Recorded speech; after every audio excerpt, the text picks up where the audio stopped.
Farah Vallera teaches instructional design and technology and teacher education as a professor of practice at Lehigh University. She is also a practicing instructional design consultant in higher education. She received a Ph.D. from Lehigh University in teaching, learning, and technology, where her focus was on using innovative educational technology in the design and dissemination of STEM integrated agricultural literacy curriculum for elementary students. She also has an MA and BA in sociology from Lehigh University and Centenary College, respectively. Aside from her teaching, her research focuses on instructional design for multiple environments and modalities, integrating curricula, developing learning with innovative technologies, and focusing on the needs of adult learners. Her passions involve developing multicultural competence and diversity awareness courses and training materials, practicing urban agriculture, and volunteering as an agricultural educator for diverse audiences. Farah, thank you so much for being with us. Please take it away. Great, thank you so much for having me. So I know this topic is certainly top of mind right now. And a lot of folks are either feeling opportunity, this is great, we're gonna be moving things online, or feelings of concern and a bit of anxiety. Oh my gosh, I've traditionally taught this in a face-to-face environment, how do I make this transition? So I'm happy to discuss my thoughts about community and connection in such environments that can really impact learning and student engagement. I've been studying community and collaboration in online environments for the last 4 years or so, and I've moved past my dissertation research from working with elementary students to focusing on adult learners. I'm incredibly interested in how educators can remove some of the solitary nature of online learning and build a community of learners focused on connection and impact. So I'm using a tool called Mentimeter today, or Menti, to keep you involved in the conversation. So I'm going to pose some questions, ask you some of your opinions, and we're going to talk a little bit later about some of these tools for community and connection building. To join, you can see there's a code at the top of the screen, and you can join with any device. I use my cell phone, so sometimes I'll have my phone while there's a presentation happening. So you can join menti.com, and you'll see the join code at the top there as well.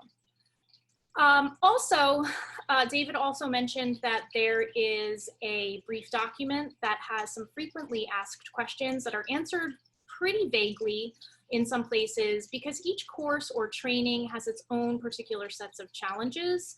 There are also some definitions of commonly used terms in online environments and a very brief list of technologies that align to some popular teaching and learning strategies. I have additional technologies embedded and described a little bit in this presentation, so the slides can serve as an additional resource as well. So let's begin with a Menti question. What do you think of when you hear the terms online or e-learning? Good. Yeah, PowerPoint. Very sad that that's the biggest, but at least Zoom isn't the biggest, right?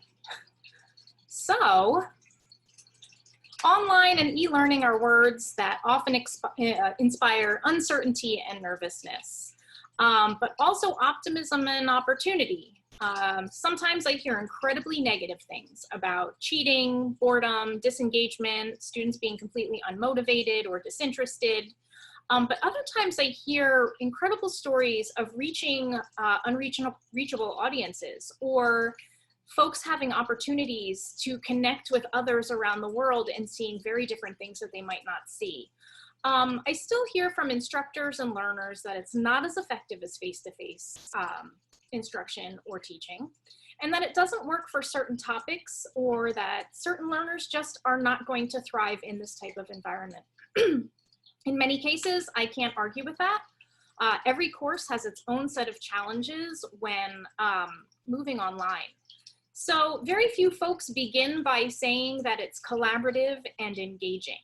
And while we know that it can be, the development and planning and thought and testing and everything that goes into making these highly engaging, highly interactive learning environments takes a really long time. A lot of us don't have the time, we don't have the resources, and it takes a great deal of patience and effort to make these highly successful interactive courses.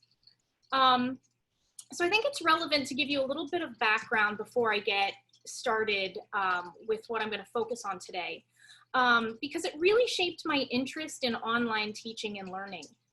So I took my first online course at Lehigh University in 2001 in the graduate sociology program, and it was called The Sociology of Cyberspace, which I thought was going to be really cool, and it was. The course was fully online and fully asynchronous, so there were no meetings. I could work at my own pace. It was set up as weekly modules. I didn't have to really check in. And as an adult learner, I was incredibly excited to navigate this environment at 2 a.m. in my jammies if I wanted to, and I quite often did. The course was incredibly well structured. It was highly interactive for being fully asynchronous, which again is pretty challenging. We had readings and videos and discussion boards. We had activities, but I think the most impactful piece of this course was this one activity we did that was completely unrelated to sociology altogether, but it demonstrated the importance of engagement in an online environment. So what the students had to do was we walked through a module as a news reporter investigating a suspicious fire. There were witness videos, descriptions of the blaze and circumstances, photos and images that we had to browse through and take notes about.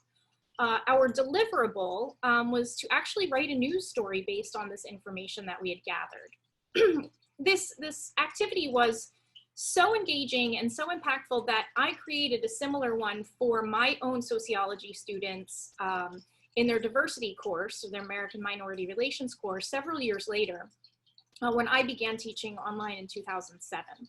So because of that, I really spent a lot of time teaching and researching in this field, and I really tried to, figure out how to make people as engaged as I was with that one activity. So I owe a lot of my background to this course and that specific activity. So some of the benefits of online learning, not just for me as an adult learner, but for universities and training facilities and HR programs and departments. Online learning is efficient. It's accessible. You can do it at 2 o'clock in the morning in your jammies. It's relatively cost effective if you don't have to use a classroom or a space. Your students have more time with materials, and they have deeper reflection where they can spend some time, all right, I'm going to watch that video, and I'm going to watch this video again, and I'm going to read this other thing, and I'm going to reread. You can have a little bit more meaningful participation where people have that opportunity to reflect on materials and then participate in a more meaningful or thoughtful way. And then you get to connect students to opportunities around the world. However, there are challenges: lack of connection, lack of community, inconsistent designs, maybe between weekly modules or between courses within a program or within programs in a series. Non-immediate feedback, non-transferable activities. So relevance and authenticity are incredibly important. And instructors might not be trained to teach or design for online environments. So these things are incredibly important to pay attention to when thinking through how to do a really good job in designing an online environment. So your next question, what do you see as the biggest challenge in online or e-learning? Is it the inconsistent designs, the non-immediate feedback, non-transferable activities, busy work, things like that, lack of community or connection, or instructor participation and preparation, teaching? Well, non-transferable activities so far in the lead. Lack of community and connection. It's pretty consistent with all of them. Yeah, these are big problems. Community and connection for the win. All right, so I'm gonna have to agree one of the biggest things is lack of community and connection. And the lack of relevance or activities that are going to be authentic and replicate real world practice, these are gonna be incredibly challenging. So since the topic of learning in online and virtual environments is so vast, I'm not going to get to cover too much in our talk today. So I'm going to focus on 4 main thoughts or ideas based on questions that I've received most frequently from folks developing learning online that align to addressing some of these challenges. I'm primarily going to focus on adult learners' needs online, community and connection, audience engagement, and impact. So the most important thing that I want to impart is that what we've been experiencing throughout the COVID-19 pandemic is, in most cases, not an accurate representation of online best practices in both teaching and learning. So I like to call the rapid transition that a lot of us experienced remote triage, or building the plane while it's flying. Some of us who have been, creating things from scratch in the middle of a training or a semester or something, and it's really been challenging to think through how do you keep your students and your audience and your learners engaged and motivated when you're in a space that is unfamiliar to many of you. So we've all been doing our best in order to continue to teach and design with as little disruption as possible. We know that it's not been perfect, but both instructors and audiences have been trying their best. The reason we haven't been implementing best practices is because online development, like I said earlier, takes a lot of time and a great deal of resources, and most of us don't have either of those things in abundance, so we've pretty much done our best. But let me focus on these 4 topics to begin with.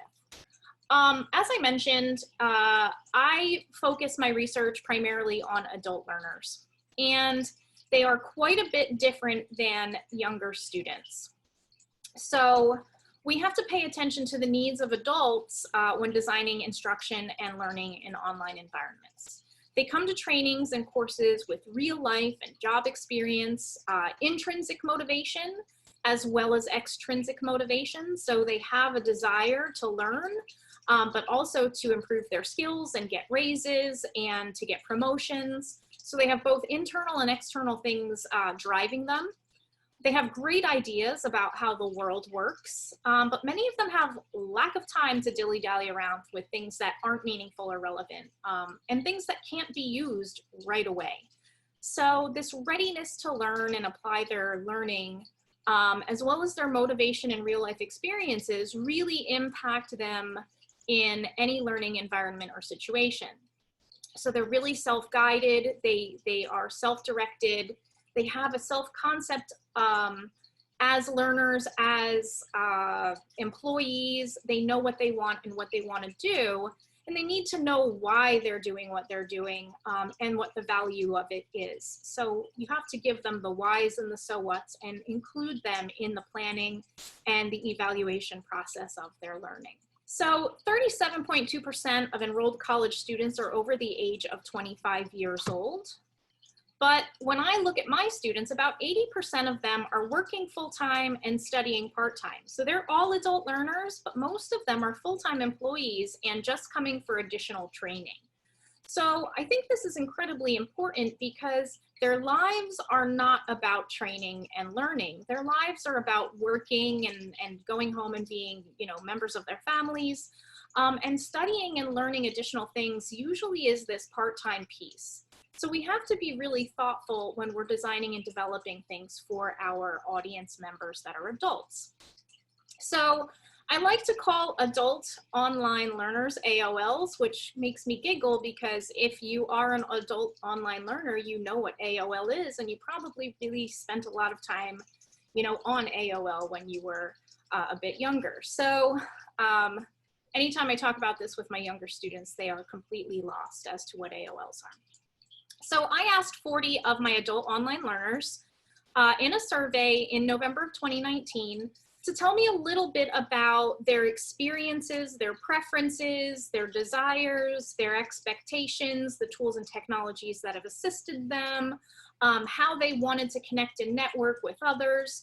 And I really got a lot of rich data. I spend a lot of time doing focus groups with my students. I ask for feedback before and after every course and pretty regularly throughout my online courses to get more information from them. And several of them have taken part in the design process of several of my courses before the course is even released. So I take their feedback very, very seriously, and I continually involve them in the process. So here's what they told me from this survey. So my adult learners want authenticity. They want relevant activities and content and everything that's going to be attached or connected to what it is that they're learning. Again, thinking about how we can make these things real and applicable right away. They want community and collaborative opportunities. They want immediate feedback from their instructors. Also, they like peer-to-peer collaboration and feedback from that as well. And they want engaging experiences. They don't want things that are going to be boring or canned or just rote learning like you mentioned a few slides ago. They want a lot of interaction and ability to be present and own their learning. Let me look back at this and think about those four things and how do we say this is different from what kids want to learn, right? So let me go backwards one more. Authenticity. Younger students don't necessarily care about the authentic nature of the project or how relevant it is to applying it in their life. Community and collaboration. Sure, social learning is incredibly important, but for adult learners, they really want to connect, they want guidance, they want to share their personal experiences with their colleagues, and they want to find reason and purpose and planning and moving things forward. And Farah, if I can interrupt for just a moment, we had a question from Amy. She was actually interested in that visual that you were just showing and was wondering where it came from. Is there a source? Did you create it? Two pieces. I grabbed infographics from a free infographic place, but then all of the content in there is my content. So I will include the source of the, if I go backwards a few slides right here, I'll include the source of the creator of the brain and the arrows and all of those things, but all of the content in there is mine. So I'll source it and you can feel free to use and share it as you'd like. All right, so how would you improve authenticity, community, feedback, or engagement? So thinking about your online learners who want a lot more than to just be passive recipients. They want to be active, they want to be thoughtful, they want to be empowered, they want to own their learning, but they still want to be guided. So they want your support, they need it. How would you get them to experience some of these things? How would you improve authenticity or community building and development? Scenarios and stories. Oh, stories are great. Scenarios are wonderful. Small group activities, breakout rooms, involving your learners and processes. Definitely. Pre-work. Oh gosh, yes. Fill in the blanks, AMAs, Q&As, forums for them to find places or answers using glossaries of terminology, frequently asked questions, having spaces that they can refer back to. Let students decide on their own projects within guidelines. Definitely voice and choice is huge. Giving each other feedback, peer-to-peer feedback is incredibly impactful. And all of our responses will be shared as well. So don't worry, we will be able to capture all of this information as well. So the second piece of information or topic that I'm going to focus on is community and connection. So the most basic element of teaching and learning involves instructors delivering instruction and then asking learners to demonstrate that they get it. And whatever that means, you know, I'm either throwing content at you, like throwing spaghetti at the wall and hoping it sticks, or I'm asking you to read 10 books and synthesize all of that information, or you're watching videos and doing this activity, or we're outside working on the engine and I'm making sure that you're putting the bolts on in the right order or in the right spots. So it can be a pretty passive process of giving, receiving, and then feedback. And in certain situations, it can be more social and more interactive. So for instance, in the classroom, students can watch other students wrestle with these things. They can lean over, they can ask questions. You can raise your hand and get immediate clarification. You can work on other things together because somebody else is doing something and you can see that they're doing it well, and oh, you might want to collaborate with that person. But online, we have to build that in thoughtfully and meaningfully because students often don't know how to connect with others without us scaffolding it. Regardless of their age, a lot of times folks will not necessarily know how to connect. So it's essential to build a community of learners. And going back to that survey of the 40 students that I asked at Lehigh, I found that nearly all of them noted that they wanted to connect and network with their peers and colleagues, but only 17% of them felt that their colleagues or their peers wanted to connect with them. So I thought this was incredibly troubling to me, and but a really interesting thing. So almost everybody wanted to connect, but they didn't think their colleagues wanted to connect with them. So there's a lot of work to be done. And a lot of that falls on the instructor in terms of building a community of learners. So what is a community of learners? What does that mean? It can be defined as a group of people who share values and beliefs or goals and tasks, and they're engaged actively in learning from one another. So it would be the instructor, all of the students, you know, between the instructor, from learner to the instructor, from instructor to the learner, and from peer to peer. So they create this learner or student-centered environment where everyone is intentionally constructing knowledge and actively participating together. So it's very much social learning theory. It's very much constructivist learning, where we're all working together to connect, to cooperate, maybe eventually even collaborate and support one another. So peers work independently as well as interdependently. They have joint responsibility in sharing their learning and resources, and the environment really feels like it's connected and working together. So my students, when I asked, and they told me that they wanted to connect and create a community, I asked them how they felt that they could do this. And over 60% of them all agreed that whole class video conference helped to create community and connection. Small group video breakouts during class were essential in maintaining or sustaining that connection. They also utilized or wanted small group video meetings with one another outside, and even individual video meetings with the instructor outside of class were essential to creating a community of learners where they felt that they had a say, they had the ability to participate, that they were connected, and that they felt that there was a real need to do their part as part of the community.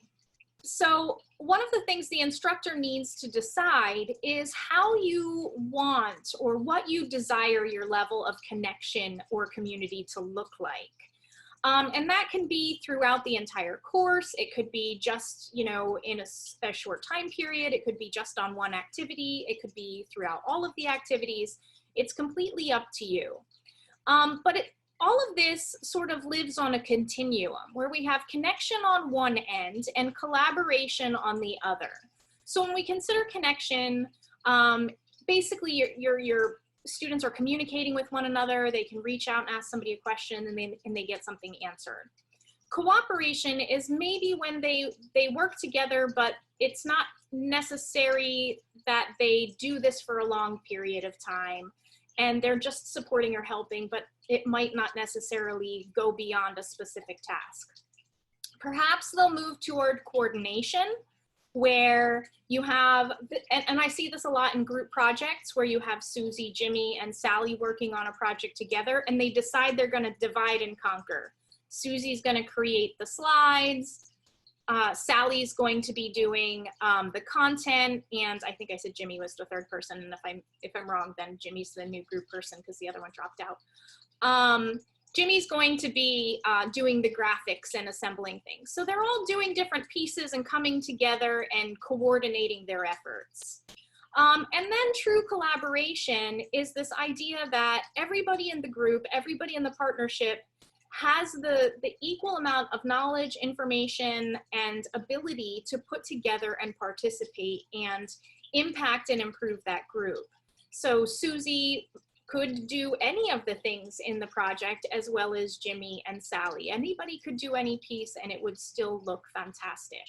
So the point of this spectrum or this continuum is to focus on what it is we desire as instructors and what we know our audience wants. Do they want to just connect and communicate? Sometimes maybe. Do they want to cooperate a little bit more? Possibly. Are we going to get to full collaboration in a short training or a short period? Probably not. And is that okay? Absolutely. Right? So you have to think about when and how and what you want everything to look like and how you understand your students in terms of what they desire as part of this community of learners.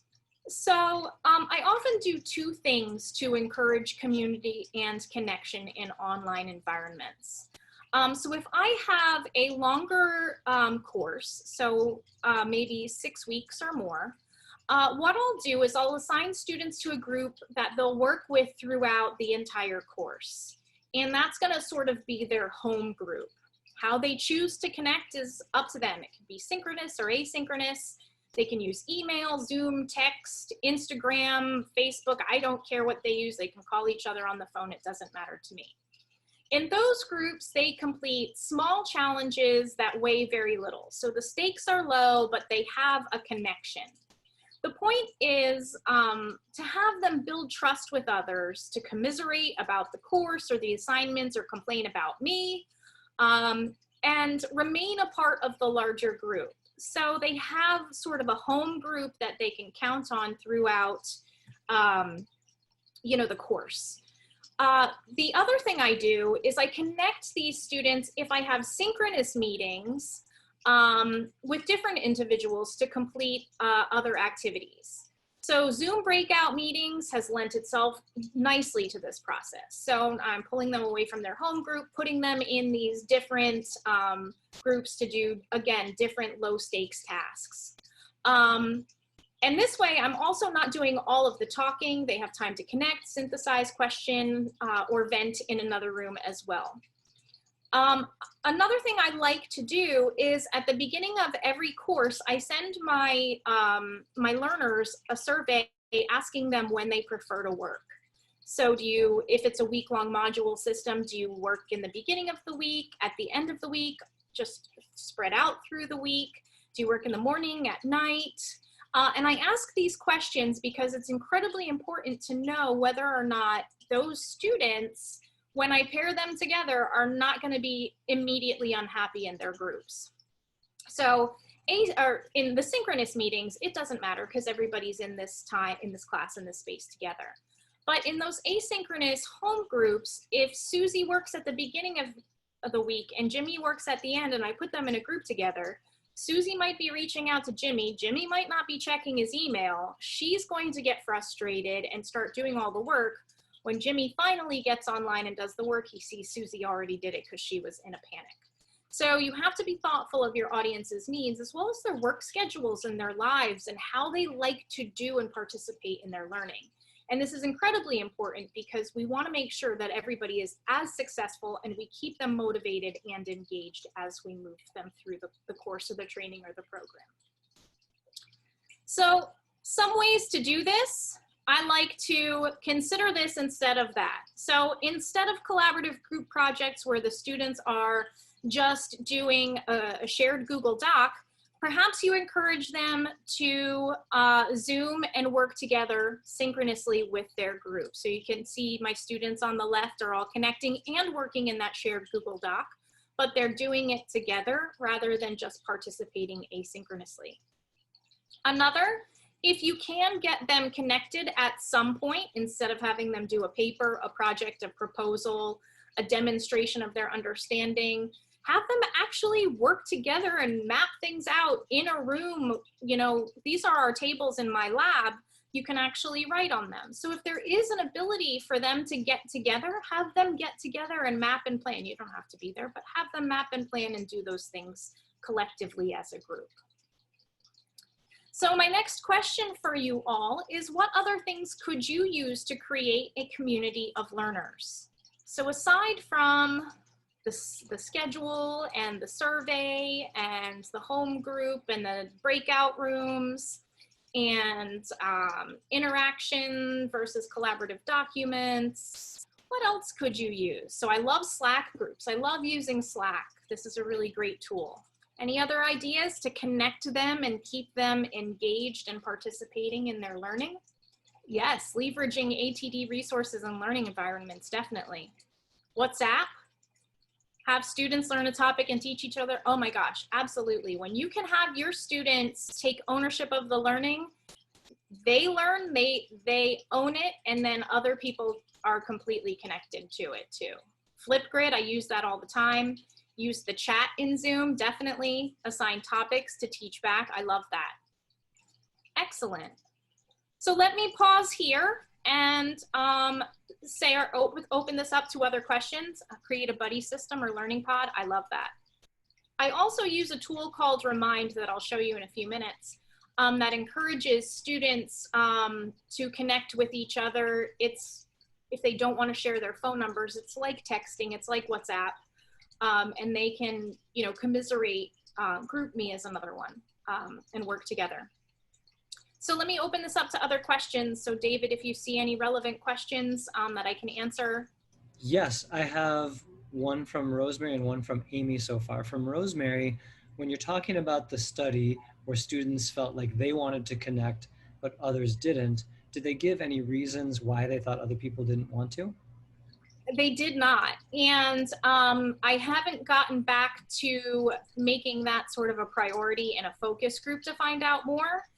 And I don't have specifics as to, but you know, who and how, and was it a specific instance or was it a specific course?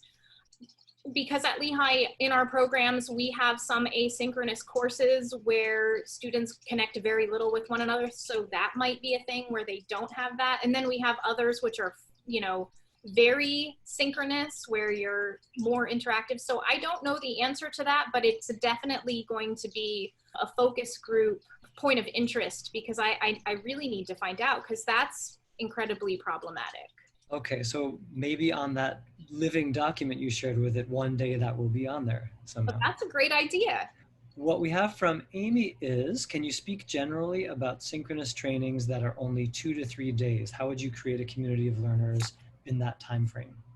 Absolutely. And I think somebody mentioned this in one of the comments earlier is pre-work and pre-connection. So when I do trainings that are synchronous for 2 to 3 days and sometimes they're in person, sometimes they're via Zoom synchronous, I call them bookended. So I will create something that lives asynchronously online beforehand, then 2 to 3 days of training, and then some post, it doesn't necessarily have to be work, but on both sides of the bookend, there's asynchronous something.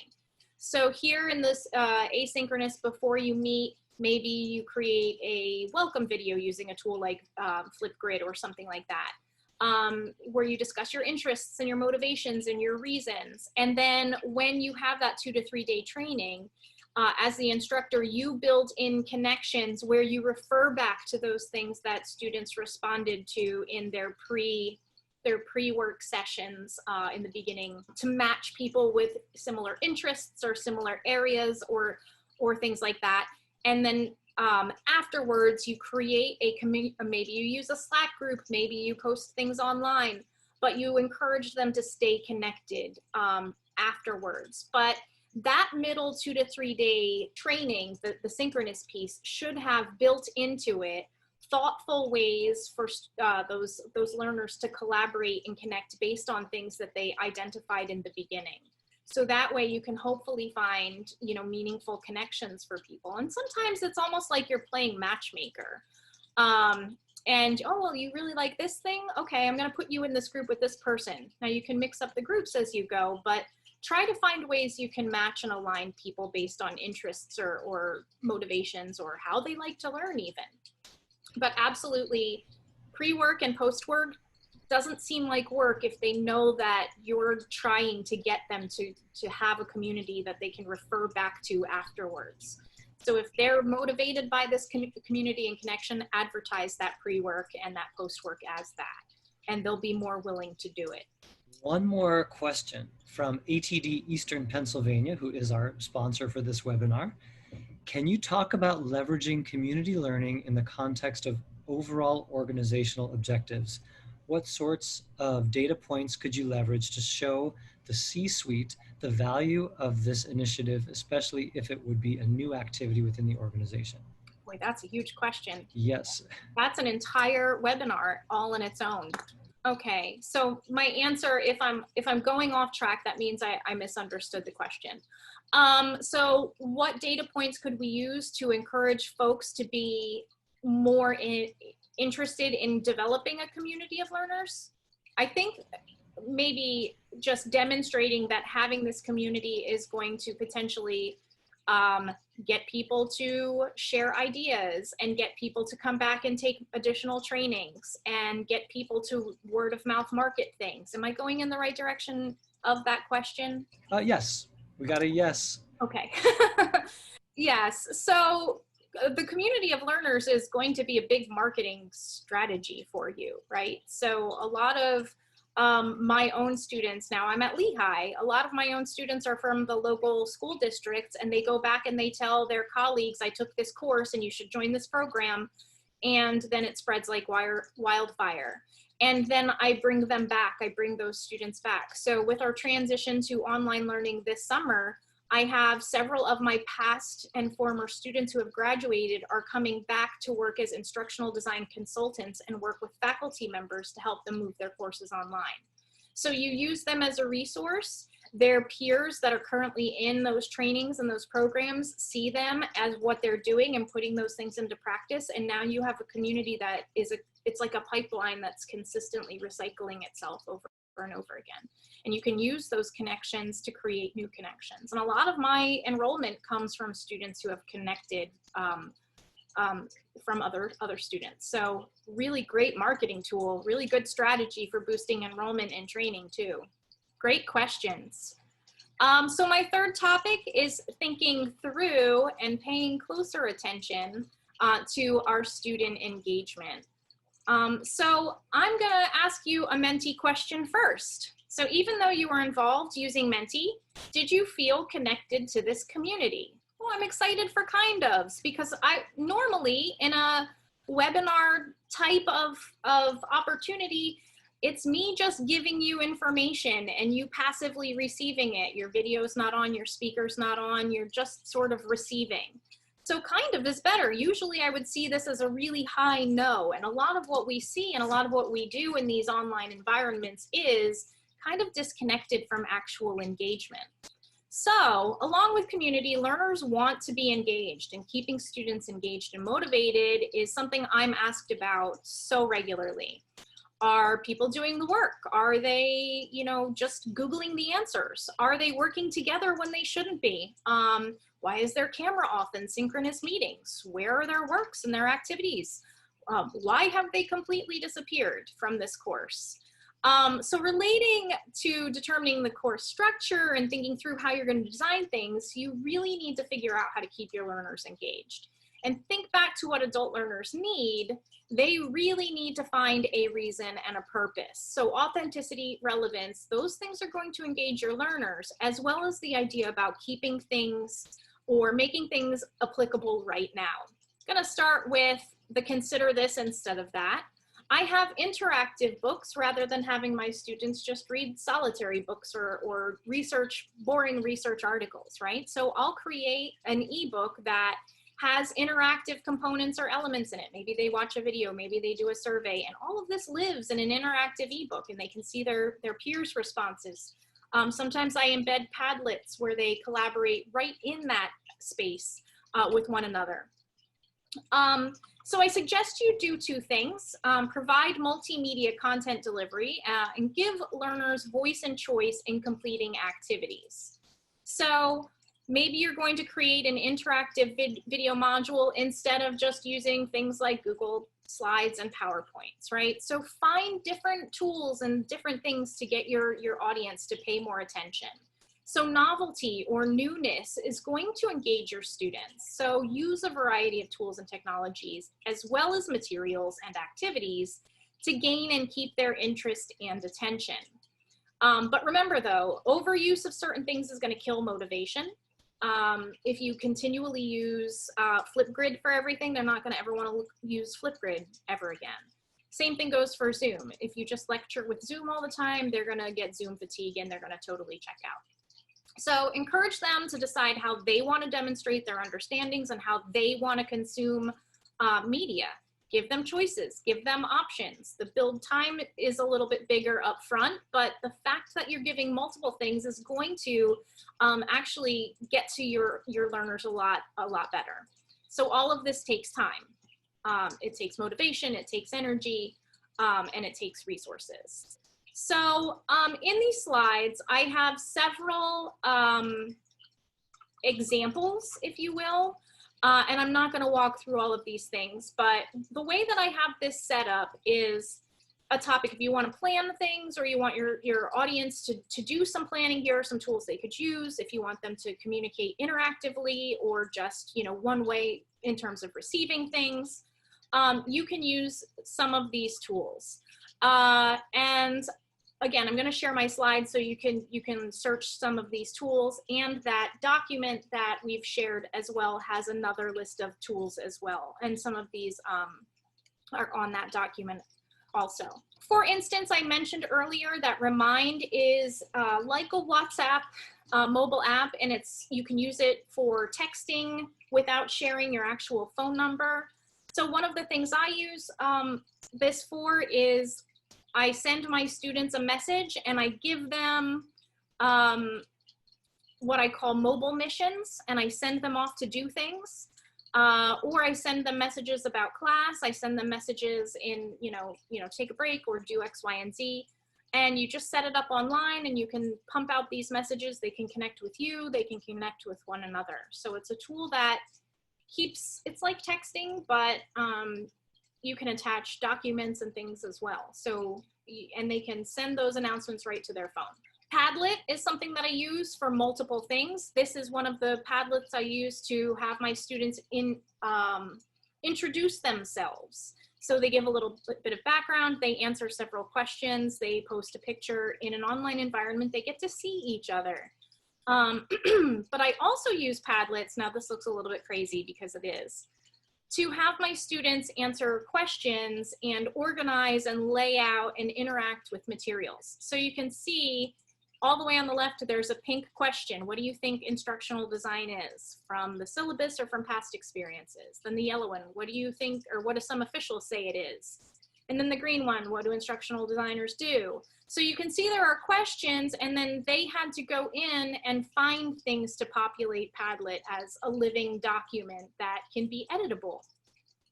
And they can do this synchronously or asynchronously, and you can have them adapt and change and revisit. Someone earlier mentioned Flipgrid. I use Flipgrid. Now, granted, it's designed for kids, but I found that my adult learners love it just as much. So Flipgrid, the best thing I like about it is the time, right? So you can force them to respond to questions in a set amount of time, and it keeps them focused. They have to be concise. They have to respond to specific questions. They have to prepare. So they can use this as introductions or to process or synthesize materials after you've gone through it. You can actually see the back end to see how many videos they've, created, look at what they've made, look at what they've viewed, so you can see their account, and you can use this as a measure of community and engagement and interaction as well. I use a lot of mind mapping tools that encourage my students to connect with one another and to engage with materials. So this is actually CMAP tools, which is one of the leading tools in the instructional design field. And it has cloud-based storage as well as a desktop version that you can include. There are several like MindMeister, Bubble.us, and you can have students build maps collaboratively. Excuse me. I use a lot of graphics in my courses, so I create infographics for my students. All of my courses and syllabi and materials and everything is branded basically.